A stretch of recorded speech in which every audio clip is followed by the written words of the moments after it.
കണ്ണൂർ കുറുമാത്തൂരിലെ 2 മാസം പ്രായമായ കുഞ്ഞിന്റെ മരണം കൊലപാതകമാണെന്ന് മൊഴി നൽകിയ കുഞ്ഞിന്റെ അമ്മയുടെ അറസ്റ്റ് രേഖപ്പെടുത്തി പോലീസ്. കുറുമാത്തൂർ പൊക്കുണ്ട് സ്വദേശി മുബഷീറയുടെ അറസ്റ്റാണ് രേഖപ്പെടുത്തിയത്. തിങ്കളാഴ്ചയാണ് വീട്ടുമുറ്റത്തെ കിണറ്റിൽ കണ്ണൂർ കുറുമാത്തൂർ സ്വദേശി ജാബിർ മുബഷീറ ദമ്പതികളുടെ മകൻ അലനെ മരിച്ച നിലയിൽ കണ്ടെത്തിയത്.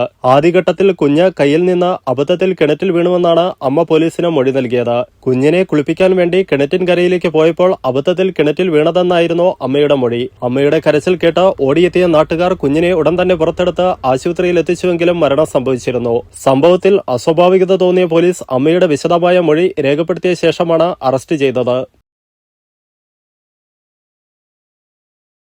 നിങ്ങളൊരു നഴ്സാണോ എങ്കിൽ ജർമ്മനിയിൽ പോകുവാൻ എന്തിന് ലക്ഷങ്ങൾ മുടക്കണം? അതും വിജയം വരെ സൗജന്യ ജർമ്മൻ ഭാഷാ പരിശീലനം യൂറോലീഗ് നൽകുമ്പോൾ. Free education, free paperwork, free placement assistance. ഇനി സൗജന്യമായി ജർമ്മൻ ഭാഷ പഠിക്കാം, സൗജന്യമായി ജർമ്മനിയിലേക്ക് പറക്കാം. Euroleague immigration consultancy, Kannur, Thrissur and Kollam.